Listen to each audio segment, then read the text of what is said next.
So here we are, we're on the final 3 levels, and yes, there are 3 levels left. I miscounted, because I usually just lump the final boss fight, which is its own level, in with the level before it. Nice alliteration there, T-Bird. And as usual for these final levels, the boss is actually going to be the easiest part of this level. I'd say pound for pound, level 7 is the hardest level in the game, and it's because of these little axes that are swinging around over here. But if I can be a little careful in this first segment, I can probably preserve enough lives to kind of screw up a lot during the end game. See, the axes will nick you like that, and they're generally just very nasty and mean. See, and you can actually go clockwise on these platforms by pressing left. That would probably be a good idea right here. But I tend to go counterclockwise around them just by holding right on the D-pad. Get away, get away, get away.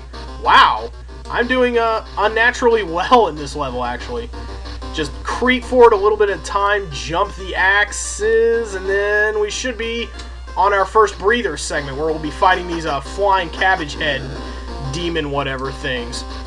Now, if I can just make the jump here, this is a fairly tough one, but I think I can make it if I time it correctly. Well, of course I can make it if I time it correctly. It's just a matter of doing so.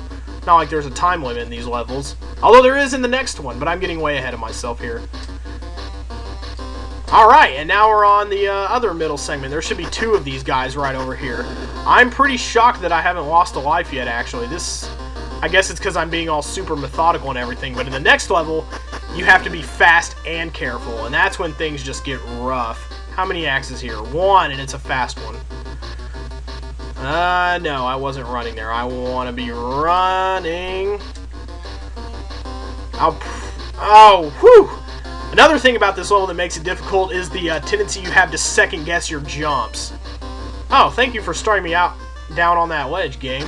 Aw, crap. That was just stupid and shitty.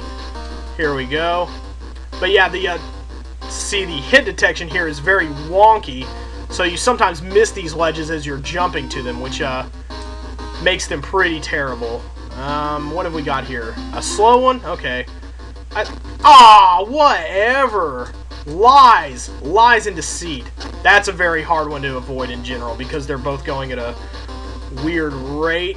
But if I jump to this one, I think I get to the end of the level. And it only makes sense that I would be clipped by one of those guys and die. But now I have full energy for the boss fight, or I did before that guy got me.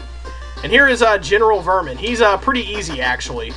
Nice little thing you can do here is if you do the spam the mid-air fist, and you do it enough to get on top of his sprite, you can actually throw him. And he weighs like nothing, so he like flies across the room every time you do that.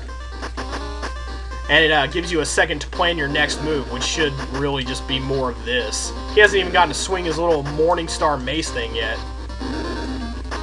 So we're doing pretty well here. I haven't taken a hit from him yet. I should get to the penultimate level with enough lives. Okay, please don't let me die here. Thank you. Woohoo! 1 bar left on the energy meter, but I have plenty of lives for the final segment. And now we're gonna have to be really fast here because we have turbo jets we can use, and we have to use them. But we also have to be very careful because if you use your turbo jets and you hit a ceiling, you use the turbo jets by pressing up. If you hit a ceiling while you're using your turbo jets, you lose energy. But you only have a 99-second limit here, so you got to be fast and careful. See, I'm using my turbo jets, but I'm taking them off fairly frequently as well. And we also have to deal with a few waves of these little turd monster things. Got to kill them all before you can move on. You can just cruise through these things, basically, the things that are trying to slam you to death. Those are the hardest things to get through right there, the little electrical shots. But I have 50 seconds, and I've already made it to this wave of monsters, which is very helpful, actually. Oh yeah, there's always one over the top of the screen that I always forget about. I like to put on my brakes right there for those things. And we should be just about to the Robo-Manus fight. Wow, I didn't see that thing there. Here we are, the final boss fight. We're going to pick up a hammer and we're just going to wail on Robo-Manus while he tries to kill us. And yes, he will get in quite a few good licks on us, actually. I'll probably be continuing a few times, but that's why I tried to conserve lives before I made it here. You want to stay away from these shots, and then you just want to wail on him until he gets going. Those fire licks are the things you really want to watch out for. It's basically 2 hits and you die. You want to take out one arm, and then you want to get to about right here. He'll shoot a few shots out of this arm, and then you want to wail on his head as much as possible until he'll shoot another fire lick here probably soon.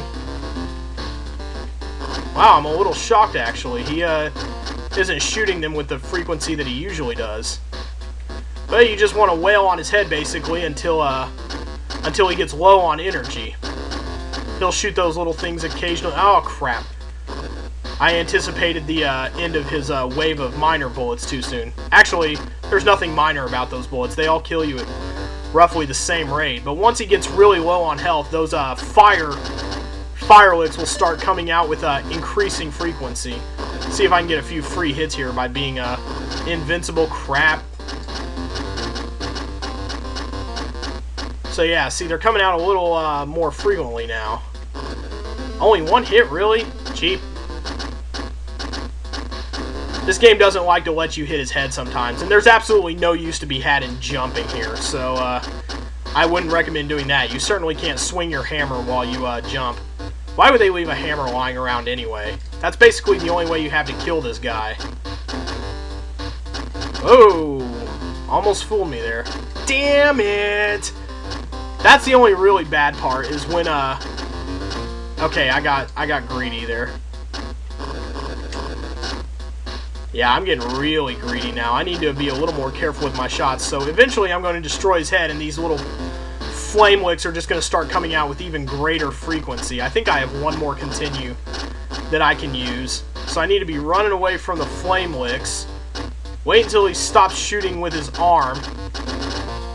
Alright, I've got 1 continue left, so I'm just going to wail on him until he dies. He's only got his arm left over. We can do this. There he goes. Down goes Robo-Manus. And that's Battletoads for the Game Boy in a nutshell right there.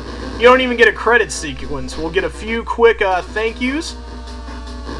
Not even Princess Angelica that he's saving this time. I gotta get my stupid bros out of this mess. Hey man, totally missed you. Woo! Excellent. Yeah, so see, that's a fairly short game, but I would say the biggest strategy is to conserve your lives for those last 3 levels, because you're really going to lose a lot of them there. Yeah, she'll be back soon with a vengeance. Just more trash talk from a lady who wasn't willing to show up and fight the fight herself. So that's it for Battletoads. I hope you enjoyed it. That's that little game right there. It's a quickie, and it's a lot of fun to play. And next we will be moving on to another Game Boy game.